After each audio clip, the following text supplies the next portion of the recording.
નમસ્કાર, world inbox YouTube channel પર હું નયન બોગરા આપનું સ્વાગત કરું છું. મિત્રો, ડેઇલી 5 સિરીઝ અંતર્ગત દરરોજ જુદા જુદા વિષયના 5 પ્રશ્નો તમે ભણી રહ્યા છો. તો આજે તમારા માટે લઈને આવ્યો છું ગુજરાતી વ્યાકરણના 5 પ્રશ્નો. તો ચાલો મિત્રો, પ્રશ્નોની શરૂઆત કરીએ. તો પહેલો જ પ્રશ્ન તમારા માટે સ્ક્રીન પર આવી ગયો છે. તો પહેલો પ્રશ્ન છે, ચક્રપાણી શબ્દનો સમાસ ઓળખાવો. ચક્રપાણી શબ્દનો સમાસ ઓળખાવો. હવે શબ્દ છે ચક્રપાણી, તેનો આપણે સમાસ ઓળખાવાનો છે. 4 ઓપ્શન છે: તત્પુરુષ, કર્મધારય, ઉપપદ અને બહુવ્રીહી. તો હવે ચક્રપાણી શબ્દ પહેલા તો આપણે સમજવો પડે કે ચક્ર એટલે શું ને પાણી એટલે શું. હવે પાણી સામાન્ય રીતે આપણે દીર્ઘ લખતા હોઈએ છીએ, આવી રીતે કે પાણી સામાન્ય રીતે લખીએ આપણે દીર્ઘ, પણ સાલું અહીંયા ચક્ર પાણીમાં પાણી અણી રસ્વ છે. તો હવે એ પાણીનો અર્થ પણ કંઈક જુદો થતો હોય. આપણે આ પાણી લખીએ તો આ પાણીનો અર્થ થાય જળ. આપણે જે પીએ છીએ તે પાણી જળ, પણ અહીંયા પાણી છે તે રસ્વ છે. તો પાણી રસ્વ હોવાથી એ પાણીનો અર્થ જળ રહેતો નથી, એ પાણીનો અર્થ હાથ થાય છે. જુઓ, પાણી રસ્વ છે એટલે પાણીનો અર્થ થશે હાથ. હવે હાથ અને ચક્ર બંને ભેગું કરવું પડે, ત્યારે આપણે સમાસ છે તે ઓળખાવી શકીએ. ચક્ર પાણી, તો વિગ્રહ શું થશે પહેલા તો એ ખબર પડવી જોઈએ. પાણી એટલે હાથ, ચક્ર એટલે ચક્ર. જેના હાથમાં ચક્ર છે તે, કોના હાથમાં ચક્ર હતું? તો આવી રીતે તમે એક સિમ્બોલ જોયું હશે, એક ઇમેજ જોઈ હશે કે જેના હાથમાં ચક્ર છે તે વિષ્ણુ. બરાબર, જેના હાથમાં ચક્ર છે તે. તો ચક્ર પાણી. હવે તત્પુરુષ, તો સાલું આ તત્પુરુષમાં તો થાય નહીં. આમ તો આપણે તત્પુરુષમાં સામાન્ય રીતે કરી જ દઈએ કે ચક્રનું પાણી આન તેન આવું નાનીનુંથી તત્પુરુષ કરી દઈએ, પણ એવું થાય નહીં. તેના ચોક્કસ નિયમ પાસે જવું પડે. તો તત્પુરુષ છે નહીં. ત્યાર પછી વિચારીએ કર્મધારય. કર્મધારય પણ નથી. હવે ચક્ર પાણી જેના હાથમાં ચક્ર છે તે ના નથી. ઉપપદ. ઉપપદ સમાસ કોને કહેવાય? જે સમાસમાં પૂર્વપદ નામિક હોય, ઉત્તરપદ આખ્યાતિક એટલે કે ક્રિયા સૂચવતું હોય, અને સમસ્ત પદ અન્ય પદનું વિશેષણ બને તો ઉપપદ સમાસ બને. આમાં એવું છે નહીં. ઉપપદ સમાસમાં નાર પ્રત્યય આવે એ પણ નથી. ચક્ર પાણી, હાથમાં ચક્ર આવું ના થાય. વાત કરીએ બહુવ્રીહીની, તો તમારા મનમાં ખ્યાલ આવી જ ગયો હશે કે બહુવ્રીહી સમાસ થાય. બહુવ્રીહી, ચક્ર પાણી, તો સમાસ થશે બહુવ્રીહી. એટલે કે જેમના હાથમાં ચક્ર છે તે, અથવા તો જેમણે ચક્ર ધારણ કર્યું છે તે આવો વિગ્રહ થાય. તો બહુવ્રીહી સમાસ કહેવાય કોને? તો બહુવ્રીહી સમાસમાં તત્પુરુષની જેમ વિભક્તિનો સંબંધ હોય, આ ઉપરાંત ઉપમાન સાધારણ ધર્મનો સંબંધ હોય, વિશેષણ વિશેષ્યનો સંબંધ હોય, પરંતુ સમસ્ત પદ કોઈ અન્ય પદ માટે જ વપરાયું હોવું જોઈએ. અન્ય પદ માટે જ સમસ્ત પદ વપરાય ત્યારે બહુવ્રીહી સમાસ બને. હવે ચક્ર પાણી અન્ય પદનું વિશેષણ બને છે કે જેમના હાથમાં ચક્ર છે તે, જેમના હાથમાં ચક્ર ધારણ કર્યું છે તે, તો અન્ય પદનું વિશેષણ બને છે. એટલે જવાબ આવશે બહુવ્રીહી સમાસ. જુઓ, તત્પુરુષ વિભક્તિના પ્રત્યયથી વિગ્રહ થાય તો એ તત્પુરુષ સમાસ બને. એ ને થી માં ના ની નું ના વડે દ્વારા વતી થકી પેઠે માટે વાસ્તે કાજે નથી. કર્મધારય, વિશેષણ વિશેષ્ય, ઉપમેય ઉપમાન, ઉપમાન સાધારણ ધર્મનો સંબંધ હોય ત્યારે કર્મધારય. ઉપપદ પૂર્વપદ નામિક, ઉત્તરપદ આખ્યાતિક એટલે કે ક્રિયા સૂચવતું, અને સમસ્ત પદ વિશેષણ બને ત્યારે ઉપપદ સમાસ થાય. પણ આ થશે ચક્રપાણી બહુવ્રીહી સમાસ. અન્ય પદનું વિશેષણ બને છે ચક્રપાણી, જેમના હાથમાં ચક્ર છે તે. દશાનન શબ્દ લઈ લો. સામાન્ય રીતે દશાનન શબ્દ જોવા જતા તમને એવું લાગશે કે દ્વિગુ સમાસ છે, પણ ના, દશાનન એ બહુવ્રીહી સમાસ છે. કેમ? તો જેમને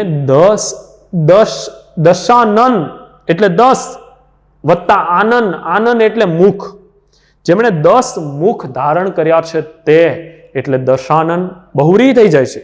જેમણે 10 મુખ ધારણ કર્યા છે તે રાવણના સંદર્ભે વાપરીએ છીએ આપણે. દશાનન કે દશગ્રીવ. મીનાક્ષી બહુવ્રીહીનું ઉદાહરણ છે. મીનાક્ષી, મીન એટલે માછલી અને અક્ષ એટલે આંખ. જેમની માછલી જેવી આંખ છે તે મીનાક્ષી. પછી તો આવા અક્ષીવાળા આંખોવાળા તો બહુ આવે. મૃગાક્ષી, મૃગનયની, ચંદ્રનયની, આવા તો બહુ બધા ઉદાહરણો આવે છે. પણ અહીંયા ચક્રપાણી બહુવ્રીહી સમાસ થાય છે. ખાસ યાદ રાખજો, જેમના હાથમાં ચક્ર ધારણ કર્યું છે તે. ચાલો ત્યાર પછીનો પ્રશ્ન જોઈએ. તો ત્યાર પછીનો પ્રશ્ન છે, નીચેની પંક્તિનો છંદ ઓળખાવો. નીચેની પંક્તિનો છંદ ઓળખાવો. હવે પંક્તિ છે, ઘીનો દીવો રાણો થાય, ઘીનો દીવો રાણો થાય, અગરબત્તી આછી પમરાય. ઘીનો દીવો રાણો થાય, અગરબત્તી આછી પમરાય. પંક્તિ છે, 4 ઓપ્શન છે. શાર્દુલ વિક્રીડિત છંદ, ચોપાઈ છંદ, દોહરો છંદ અને શ્રગધરા છંદ. શાર્દુલ વિક્રીડિત, ચોપાઈ, દોહરો અને શ્રગધરા. હવે 4 છંદના બંધારણો એક વખત જોઈ લઈએ. શાર્દુલ વિક્રીડિત છંદ 19 અક્ષર હોય. અક્ષરમેળ છંદ છે શાર્દુલ વિક્રીડિત, 19 અક્ષર હોય. ચોપાઈ છંદ 15 માત્રા હોય, 4 ચરણ 15 માત્રા. દોહરો છંદ 28 માત્રા. દોહરો છંદ 24 માત્રા. 13 + 11 = 24 માત્રા થવા જોઈએ દોહરો છંદમાં. શ્રગધરા છંદ 21 અક્ષર હોવા જોઈએ. હવે આ પંક્તિનો છંદ ઓળખવા માટે સૌથી પહેલા તો શું કરવું પડશે? અક્ષર ગણવા પડશે. જો અક્ષર ગણીએ પછી ભેગું નહીં થાય તો માત્રા ગણવા પડશે. અક્ષર ગણીએ પહેલા તો 1 2 3 4 5 6 7 8 9 10 11 12 13 14 15 16 17 18 ને 19 અક્ષર થાય છે. હવે પંક્તિમાં 19 અક્ષર છે. ઓપ્શન જોતા તમારા મનમાં સૌથી પહેલા જ શું આવી ગયું હોય કે 19 અક્ષરનો છંદ એટલે શાર્દુલ વિક્રીડિત છંદ. આવું તમારા મનમાં આવી ગયું છે, પણ એ નથી. શું કહું છું? એ છે નહીં. હવે 19 અક્ષર થઈ ગયા. શાર્દુલ વિક્રીડિત છંદમાં 19 અક્ષર હોય, પણ આટલું 19 અક્ષરે કામ ના ચાલે મિત્રો. દરેક છંદના બંધારણ પાસે જવું પડે. શાર્દુલ વિક્રીડિત છંદના બંધારણ પાસે જવું પડશે. તો મસ જસ તત ગા બંધારણ છે. મસ જસ તત ગા, મસ જસ તત ગા બંધારણ પ્રમાણબદ્ધ બેસે છે. તો મ ગણ એટલે મા તારા, 3 અક્ષર પહેલા ગુરુ છે, જોઈ લઈએ. ઇલાહાદ છે. હવે મ ગણથી તો કામ ચાલ્યું, બરાબર છે. 3 અક્ષર ગુરુ છે. સગણ પાસે જઈએ તો સગણ સ લ ગા, લઘુ ગુરુ થાય છે નહીં. જો અહીંયા નથી થતું, આ પણ ગુરુ જ છે. હારું, હવે ખાલી આટલું જ યાદ રાખ્યું હોય મિત્રો કે 19 અક્ષર ને પહેલા 3 અક્ષર ગુરુ એટલે શાર્દુલ વિક્રીડિત છંદ. ખોટું પડે જવાબ. શાર્દુલ વિક્રીડિત નથી. જુઓ કેટલી આમ નજીકનું લાગે આપણને કે 100% આમ પહેલી દ્રષ્ટિએ પંક્તિ જોઈએ એટલે શાર્દુલ વિક્રીડિત જ પહેલા 3 ગુરુ જોઈ જઈએ, પણ એમ છે નહીં. તો હવે આ પંક્તિના માત્રા ગણવા પડે મિત્રો. શું ગણવું પડે? માત્રા ગણીએ તો ભેગું થશે. શાર્દુલ વિક્રીડિત તો નથી, 19 અક્ષર નથી. 19 અક્ષર છે પણ બંધારણ પ્રમાણ બંધ બેસતો નથી. મસ જસ તતગા. હવે માત્રા ગણવા પડે. તો માત્રા ગણવા માટેનો નિયમ છે કે લઘુ અક્ષર ઉપર 1 માત્રા અને ગુરુ અક્ષર ઉપર 2 માત્રા હોય છે. તો માત્રા ગણીએ પંક્તિના તો 2 2 2 2 2 2 2 અને 1. અહીંયા અલ્પ વિરામ છે એટલે ચરણ પૂરું થાય છે. યાદ રાખજો, ચરણ પૂરું થાય છે. ફરી પાછા આગળના ચરણમાં જઈએ, કેમ કે માત્રા મેળ છંદમાં ચરણ પ્રમાણે માત્રા ગણવાના હોય. પછી 1 1 1 1 2 2 2 1 1 2 1. હવે કેટલા માત્રા થાય છે એ એક વખત ગણી જોઈએ, પછી આપણને ખબર પડે. તો 2 4 6 8 10 12 14 ને 15. ચાલો ભાઈ, પહેલા ચરણમાં 15 માત્રા થઈ ગયા છે. અહીંયા 15 માત્રા થયા છે. બીજા ચરણમાં જોઈએ તો 1 2 3 4 5 6 7 8 9 10 11 12 13 14 15. બીજા ચરણમાં પણ 15 માત્રા થયા છે. હવે 15 માત્રાના બે ચરણ છે, તો હવે જોવું પડે કે કયા છંદમાં 15 માત્રા હોય છે. તો યાદ રાખજો મિત્રો, જવાબ આવશે ચોપાઈ છંદ. ચોપાઈ છંદ 15 માત્રા હોય છે. પ્રત્યેક ચરણમાં 15 માત્રા, 4 ચરણ હોય છે. ઘીનો દીવો રાણો થાય, અગરબત્તી આછી પમરાય, એટલે 15 માત્રા ચોપાઈ છંદમાં હોય છે. આ ખાસ યાદ રાખજો. બરાબર, તો જવાબ આવશે ચોપાઈ છંદ. ચોપાઈ છંદના તો કેટલાય ઉદાહરણો આપણને યાદ છે. એક આપણી પરંપરાથી ઉદાહરણ ચાલ્યું આવે છે કે કાળી ધોળી રાતી ગાય, કાળી ધોળી રાતી ગાય, પીએ પાણી ચરવા જાય, તે માટે તક જોઈ તમામ શક્તિ વિચારી કરીએ કામ. આ છે કે કાળી ધોળી રાતી ગાય, પીએ પાણી ચરવા જાય, 4 પગો ને આંચળ 4, પૂછડાથી ઉડાડે માખ. આ ઉપરાંત લાંબા જોડે ટૂંકો જાય, મરે નહીં તો માંદો થાય, તે માટે તક જોઈ તમામ શક્તિ વિચારી કરીએ કામ. ચોપાઈનું ઉદાહરણ છે. અખાના છપ્પાઓ પણ ઘણા બધા ચોપાઈ છંદમાં પ્રાપ્ત થાય છે. તો જવાબ આવશે ચોપાઈ છંદ. 15 માત્રા ચોપાઈ છંદ. ઘીનો દીવો રાણો થાય, અગરબત્તી આછી પમરાય. જવાબ છે ચોપાઈ છંદ. તો ચાલો મિત્રો હવે ત્યાર પછીના પ્રશ્નની ચર્ચા કરીએ. તો ત્યાર પછીનો પ્રશ્ન છે, શબ્દકોશના કોષક્રમ અનુસાર નીચેના શબ્દોને ગોઠવો. પ્રશ્ન છે, શબ્દકોશના કોષક્રમ અનુસાર નીચેના શબ્દોને ગોઠવો. હવે આ શબ્દો છે તેને તેના કોષક્રમ અનુસાર ગોઠવવાના છે. શબ્દ છે વૃંદાવન, વ્રજ, વહાણ, વૃષભ, વાંદરો અને વૈરાગ્ય. હવે વ વાળા બધા જ શબ્દો છે, તો પેલા વ કોમન નીકળી જાય છે. બધી જ જગ્યાએ શરૂઆતમાં વ આવે છે. તો પેલા આપણે શબ્દો છૂટા પાડવા જોઈએ. જુઓ, વૃ, વ્ર, વ, વૃ, વા અને વૈ આવા શબ્દો છે. અને કોષક્રમ અનુસાર ગોઠવવાના. કોષક્રમ તો ગુજરાતી ભાષાનો માન્ય શબ્દકોશ કયો, એ પહેલા તો આપણને ખબર પડવી જોઈએ. તો ગુજરાતી ભાષાનો માન્ય શબ્દકોશ ગુજરાત વિદ્યાપીઠ દ્વારા પ્રગટ કરવામાં આવેલો છે, સાર્થ ગુજરાતી જોડણી કોશ. એમાં જે ક્રમ આપેલો છે એ ક્રમ અનુસાર આપણે ગોઠવવાના છે. તો એમાં કયો ક્રમ આપેલો છે? તો હારું સાહેબ, સાર્થ જોડણી કોષમાં 1 લાખથી વધારે શબ્દો છે, એ તો જોયો ન હોય. તો એના માટેના નિયમો હોય છે. જેવી રીતે કક્કામાં ક પછી ક્ષ આવે, જ પછી જ્ઞ આવે, એવી રીતે આ પણ નિયમો હોય છે. હવે કેવી રીતે થાય છે એક વખત હું તમને જણાવી દઉં ક્રમ કેવી રીતે આવે છે. વૃ, વ્ર, વ, વૃ, વા ને વૈ. પહેલા અક્ષરથી કામ ના ચાલે તો જ બીજા અક્ષર પાસે જવું પડે. હવે અહીંયા વૃ, વ્ર, વ, વૃ, વા અને વૈ. હવે છૂટું પાડવાનું. સ્વર વ્યંજન છૂટા પાડતા આવડવા જોઈએ. ધ્વનિ શ્રેણી છૂટી પાડતા આવડે તો હમણાં થઈ જશે, પણ ધ્વનિ શ્રેણી છૂટી પાડતા આવડવી જોઈએ. હવે વૃને છૂટો પાડીએ તો વૃમાં વ વત્તા ર વત્તા ઉ. ઉની ઉપર મીંડું છે, બરાબર. ઉની ઉપર મીંડું થયું. વ્રને છૂટો પાડીએ તો વ વત્તા ર વત્તા અ. હવે આ વને છૂટો પાડીએ તો વ વત્તા અ.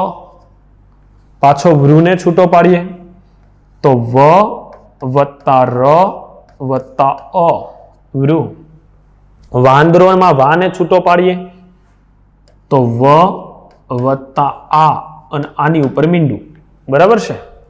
વૈને છૂટો પાડીએ તો વ વત્તા ઐ, બરાબર છે. હવે જુઓ, વ બધી જગ્યાએ કોમન નીકળી જશે. આ વ નીકળી ગયો, આ વ નીકળી ગયો, આ વ નીકળી ગયો, આ વ નીકળી ગયો, આ વ નીકળી ગયો, આ વ પણ નીકળી ગયો. હવે વ બધી જગ્યાએ નીકળી જાય છે એટલે બીજા અક્ષરે કામ ચલાવવાનું. તો અહીંયા ર, અહીંયા ર, અહીંયા અ, ર, આ અને ઐ. હવે જોજો, સ્વર અને વ્યંજન બંને હોય તો એક વસ્તુ યાદ રાખવાની, પહેલા હંમેશા સ્વર આવે. સ્વર અને વ્યંજન બંને હોય તો પહેલા હંમેશા સ્વર આવે. તો વ્યંજન વાળા કયા છે? તો આ એક વૃંદાવન વાળું છે, એ નીકળી ગયું, બરાબર. આ વ્રજ વાળું નીકળી ગયું. પછી વહાણ વાળું નહીં, આ વૃષભ વાળું નીકળી ગયું. 3 નીકળી ગયા, 3 નીકળી ગયા, 3 વધ્યા. વહાણ, વાંદરો ને વૈરાગ્ય, આ 3 વધ્યા છે. હવે અહીંયા અ છે, અહીંયા આની ઉપર મીંડું છે ને અહીંયા ઐ છે. તો પહેલા નંબરે તો વહાણ આવી જવાનું છે. જો અહીંયા લખતા જઈએ છીએ, આ પહેલા નંબરે વહાણ આવી ગયું. બીજા નંબરે પેલા આ આવશે કે પેલા અહીં આવશે? આ પેલા આવશે. આની ઉપર મીંડું છે પણ આ જ પેલા આવે, બરાબર છે? આ પેલા આવશે. તો બીજા નંબરે આવી ગયું વાંદરો. હવે ત્રીજા નંબરે વૈરાગ્ય. એ તો આપણી પાસે આવી જ ગયું છે. ત્રીજા નંબરે વૈરાગ્ય. હવે આ અ વાળા પૂરા થઈ ગયા. હવે ર વાળા રહ્યા. તો વ વત્તા ર વત્તા ઉ. અહીંયા વ વત્તા ર વત્તા અ અને અહીંયા વ વત્તા ર વત્તા ઉ. અહીંયા ઉ આવે ને આ વૃષભમાં ઉ, બરાબર છે? તો અહીંયા ઉ. તો હવે અહીંયા ર વાળું નીકળી ગયું. આ ર ભેગો થઈ ગયો, આ ર ભેગો થઈ ગયો અને આ ર ભેગો થઈ ગયા. હવે કામ ચલાવવાનું છે અ ઉ અને ઉ. તો પેલા અ આવશે, બરાબર છે? પેલા અ આવે પછી જ ઉ આવવાનું. આ બંને તો ઉ છે. પેલા આવ્યો અ એટલે વૈરાગ્ય પછી શબ્દ આવશે વ્રજ. વ્રજ. વૈરાગ્ય પછી વ્રજ. ત્યાર પછી વૃષભ અને વૃંદાવન. હવે તકલીફ કે અહીંયા એવું છે ને અહીંયા એવું છે, પણ જુઓ હવે ઉમાં ફેર શું છે? તો અહીંયા ખાલી ઉ છે વૃષભમાં અને અહીંયા વૃંદાવનમાં ઉની ઉપર મીંડું છે. એટલે પેલા જુઓ આવી રીતે ક્રમ ચાલે કે અ અમ અહ. તો સેમ એ રીતે ચાલવાનો. ઉની ઉપર એક મીંડું, ઉની બાજુમાં બે મીંડા, આવો ક્રમ આવે. તો પેલા ઉ આવશે ને પછી ઉની ઉપર મીંડું આવશે. તો પેલા આવશે વૃષભ. વ્રજ પછી આવશે વૃષભ અને ત્યાર પછી વૃંદાવન. આ પ્રમાણે આખો ક્રમ મિત્રો ચાલે તો ખ્યાલ આવે કે આપણે કેવી રીતે કરવાનું છે, બરાબર? આ પ્રમાણે આખો ક્રમ ચાલશે. હવે આ ક્રમ અનુસાર કયું ઓપ્શન છે એ શોધવાનું છે. વહાણ, વાંદરો, વૈરાગ્ય, વ્રજ, વૃષભ ને વૃંદાવન. તો વહાણ, વાંદરો, વૈરાગ્ય, વ્રજ, વૃષભ ને વૃંદાવન. પહેલો જ જવાબ સાચો છે. તમારા મનમાં ખ્યાલ આવી ગયો છે કેવી રીતે આવ્યું? જુઓ આ જ પ્રમાણે ક્રમ ચાલે છે. વહાણ, વાંદરો, વૈરાગ્ય, વ્રજ, વૃષભ ને વૃંદાવન. વહાણ, વાંદરો, વૈરાગ્ય, વ્રજ, વૃષભ ને વૃંદાવન. આ પ્રમાણે શબ્દકોશના કોષ ક્રમ અનુસાર ચાલે છે મિત્રો, બરાબર? એટલે ખાસ આ મેથ્સ જેવું છે, વ્યાકરણ છે ને મેથ્સ જેવું છે કે ગોખે ના આવડે મિત્રો, સમજવું જ પડે તો જ આવડે, નહીતર આવડે નહીં. ચાલો મિત્રો ત્યાર પછીના પ્રશ્નમાં જવાબ એ સાચો છે, આમાં યાદ રાખજો. ત્યાર પછીના પ્રશ્નમાં જઈએ તો ત્યાર પછીનો પ્રશ્ન છે નીચેનામાંથી અનુનાસિક વ્યંજન કયો છે? અનુનાસિક વ્યંજન કયો છે? હવે ચાર ઓપ્શન છે ન, મ, ઢ અને અણ. ન, મ, ઢ અને અણ. અનુનાસિક વ્યંજન કયો છે? અનુનાસિક વ્યંજન કહેવાય કોને? તો આપણે ત્યાં ગુજરાતી ભાષામાં ધ્વનિતંત્ર, ગુજરાતી ભાષાના 36 મૂળાક્ષરો, એ 36 મૂળાક્ષરોમાં કખ ગગ અંગ, ચછ જજ ય, ટઠ ડઢ ણ, તથ દધ ન, પફ બભ મ, યર લવ શ શ સ હ ળ ક્ષ જ્ઞ. આવા 36 મૂળાક્ષરો છે. તેમાંથી અનુનાસિક વ્યંજન કયો છે? તો અનુનાસિક વ્યંજન અથવા તો નાસિક્ય વ્યંજન કહેવાય કોને? તો આપણે નિયમ એવો છે કે ઉચ્ચારણ કરતી વખતે મુખનો માર્ગ બંધ થઈ જાય અને હવાને નાકમાંથી પસાર થવું પડે, એટલે નાસિકામાંથી હવા બહાર આવે ત્યારે અનુનાસિક વ્યંજન બને છે. હવા નાકમાંથી નીકળે ત્યારે અનુનાસિક વ્યંજન બને છે. તો હવે આ ચારે ચાર અક્ષરોના ઉચ્ચારણ કરશો ને ત્યાં જ તમને ખબર પડી જશે કે કેમાંથી નાકમાંથી નથી આવતી. હવા નાકમાંથી બહાર આવે એ અનુનાસિક, નાકમાંથી ના આવતી હોય એ સાનુનાસિક, આમ તો એને કહેવાય સાનુનાસિક. તો હવે આ બોલીએ એટલે ખબર પડી જશે. ન બોલો ને ત્યારે અહીંયા જુઓ તમતમાટી બોલશે, નાક પાસે તમતમાટી બોલે. ન તો અહીંયા પ્રેશર આવશે. મ, ઢ, અણ. તો હવે આમાં કેમાં પ્રેશર નહીં આવ્યું એ તમે બોલ્યા હશો એટલે તમને તરત જ ખ્યાલ આવી ગયો હશે કે ન, મ, ઢ અને અણ ચારે ચારનું ઉચ્ચારણ વ્યવસ્થિત રીતે કરીએ તો તમને ખ્યાલ આવી ગયો હોય કે સાહેબ અણમાં ક્યાંય નાકમાંથી હવા નીકળતી નથી. તમે પ્રેક્ટિસ કરજો ઘરે બેઠા બેઠા, નાક બંધ કરીને આ અક્ષરો બોલવાનો પ્રયત્ન કરજો તો અણ, ઢ સિવાય એ કઈ નહીં બોલાય. ઢ બોલાઈ જાય પણ ન, મ, અણ બોલો ને ત્યારે નાકમાં હવા આવી જશે એટલે બોલાય નહીં. એટલે જવાબ આવશે ઢ, કે ઢ છે તે અનુનાસિક વ્યંજન છે નહીં, અનુનાસિક નથી, સાનુનાસિક છે. વ્યંજનના જુદા જુદા પ્રકાર. આ સ્પર્શ વ્યંજન છે ને, સ્પર્શ વ્યંજનમાં પણ મૂર્ધન્ય સ્પર્શ વ્યંજન છે. કેવો? મૂર્ધન્ય સ્પર્શ વ્યંજન. મૂર્ધન્ય અથવા તો વર્ત્સ્ય, મૂર્ધન્ય અથવા તો વર્ત્ય કેમ છે ઢ એ કહી દઉં કે આ આપણું તાળવું છે. જસ્ટ ઇમેજિન આ તાળવું છે આપણું. તાળવું હોય ને, દરેકને તાળવું હોય આપણે, બરાબર છે, જીભની ઉપરનો ભાગ તાળવું. અહીંયા આ જીભ છે, કોકને નાની મોટી પણ હોય ખરી, બરાબર. આ જીભ છે, અહીંયા દાંતથી ચાલુ થાય, દાંતથી ચાલુ થાય ને અહીંયા પેલો કાંકડો આવે આપણું પડજીભ જેને કહેવાય. તો મૂર્ધન્ય એટલે ઊંચામાં ઊંચું. મૂર્ધન્યનો અર્થ થાય ઊંચામાં ઊંચું, મીન્સ કે ટોચનું. તો તમે ટોચના ભાગે આપણી જીભ સ્પર્શે ને, જુઓ જીભ છે ને એ અહીંયાથી લઈને છેક ઉપર જાય અને ઉચ્ચારણ થાય તેને મૂર્ધન્ય સ્પર્શજન કહેવાય. તો અહીંયાથી લઈ અને જીભ છે તે અહીંયા જાય ત્યારે મૂર્ધન્ય બને. તો ઢ છે એક વખત બોલી જુઓ મનમાં, ખબર પડી જાય શું છે. ઢનું ઉચ્ચારણ કરશો ને એટલે જીભ છે કે અહીંયા તાળવાના મધ્ય ભાગે સ્પર્શે છે. એટલે ઢના ઉચ્ચારણમાં જીભ તાળવાના મધ્ય ભાગે સ્પર્શે એટલે તેને મૂર્ધન્ય સ્પર્શન્યન અથવા તો વર્ત્ય સ્પર્શન્યન કહેવાય. જુઓ ક ખ ગ ઘ માં અહીંયાથી ઊંચી થાય, ક ખ ગ ઘ જીભ અહીંયાથી ઊંચી થશે, આમ ક ખ ગ ઘ અંદરથી ઊંચી થાય. ચ છ જજમ અહીંયાથી થશે, અહીંયા આવશે. ચ છ જજમ દાંત પાસે જીભ આવશે. જુઓ ચ છ ઝ જ સેમ એ રીતે ટ ઠ ડ ઢ માં અહીંયા ઉપર જશે ટોચના ભાગે. ટ ઠ ડ ઢ ત્યાં જાય. પફ બભમાં જીભ છે તે બંને હોઠ ભેગા થશે અને આ અંગ્યણ ન મ તો એ નાકમાંથી હવા નીકળશે. આખું ધ્વનિતંત્ર સિસ્ટમ વાઇઝ ગોઠવાયેલું છે, પણ એ વિગતે ભણવા માટે તમારે ક્યાં જવું પડશે? વર્લ્ડ ઇનબોક્સ માય ક્લાસમાં જોડાવવું પડશે. વર્લ્ડ ઇનબોક્સ માય ક્લાસમાં ગુજરાતી વ્યાકરણમાં આ બધી જ વાતો આપણે વિગતે ભણી ચૂક્યા છીએ. ચાલો, અત્યારે અનુનાસિક વ્યંજન કયો નથી તો ઢ નથી, આ એક યાદ રાખજો કે ઢ જવાબ આવે છે. ચાલો, ત્યાર પછીનો ક્વેશ્ચન, રવાનુકારી શબ્દ શોધો.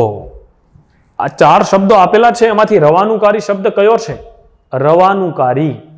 ગામે ગામ, કામ બામ, ખબર અંતર અને ટપ ટપ. 4 શબ્દો છે, 4 શબ્દો બોલીએ ત્યાં શું આવે એવા છે. હવે આમાંથી રવાનુકારી શબ્દ કયો છે એ શોધવાનું છે. ગામે ગામ, કામ બામ, ખબર અંતર ને ટપ ટપ. પેલા તો રવાનુકારી શબ્દ કહેવાય કોને ને એ ખબર પડવી જોઈએ. રવ એટલે શું? રવ એટલે અવાજ. આપણે કહીએ તેનો પગ રવ સંભળાયો. પગ રવ એટલે પગનો અવાજ સંભળાયો. પગ રવ, રવ એટલે અવાજ. અવાજ ઉત્પન્ન કરતા શબ્દ હોય તેને રવાનુકારી શબ્દ કહેવાય. શું કહું છું? અવાજ ઉત્પન્ન કરતા શબ્દ હોય તેને રવાનુકારી શબ્દ કહેવાય. જેમ કે આપણે કહીએ ઢન ઢન, ઠપ ઠપ, ઢમ ઢમ. અવાજ ઉત્પન્ન થયો એવું લાગે આપણને, બરાબર છે? તો અવાજ ઉત્પન્ન કરતા શબ્દ હોય તેને રવાનુકારી શબ્દ કહેવાય છે. આમાંથી રવાનુકારી કયો છે? ગામે ગામ, કામ બામ, ખબર અંતર, ટપ ટપ. અવાજ ઉત્પન્ન કરતો આમાંથી શબ્દ કયો લાગે? તો તમારા મનમાં તરત જ આવી જશે કે અવાજ ઉત્પન્ન કરે. આમ તો સામાન્ય રીતે રવાનુકારીની વ્યાખ્યા એવી થશે મિત્રો કે પંચેન્દ્રિયથી અનુભવી શકાય એવા શબ્દને રવાનુકારી શબ્દ કહેવાય. પંચેન્દ્રિય એટલે આપણે 5 ઇન્દ્રિયો છે: આંખ, કાન, નાક, જીભ અને ત્વચા. આંખ, કાન, નાક, જીભ અને ત્વચાથી અનુભવી શકાય તેવા શબ્દને રવાનુકારી શબ્દ કહેવાય. આ ટપ ટપ શબ્દ જુઓ, કાનથી અનુભવી શકાશે કે ટપ ટપ અવાજ આવ્યો તો આ ટપ ટપ જવાબ આવશે. રવાનુકારી છે ટપ ટપ. ટપ ટપ અવાજ આવ્યો, કાનથી સાંભળી શકીશું આપણે, બરાબર? ઢમ ઢમ રવાનુકારી, કાનથી અનુભવી શકાય. 5 ઇન્દ્રિયોથી અનુભવી શકાય. ઇન્દ્રિયાતીત શબ્દો છે તેને રવાનુકારી શબ્દો કહેવાય. ટપ ટપ, ઢન ઢન, ધડ ધડ. આપણે કઈ પાણીના ટીપા ટપ ટપ પડે છે. નગારું ધડ ધડ વાગે છે. ઢોલ ઢમ ઢમ વાગે છે. ડાકલું ડમ ડમ વાગે છે. તો આ ડમ ડમ ઢમ ઢમ રવાનુકારી, કાનથી અનુભવી શકાય એવા છે.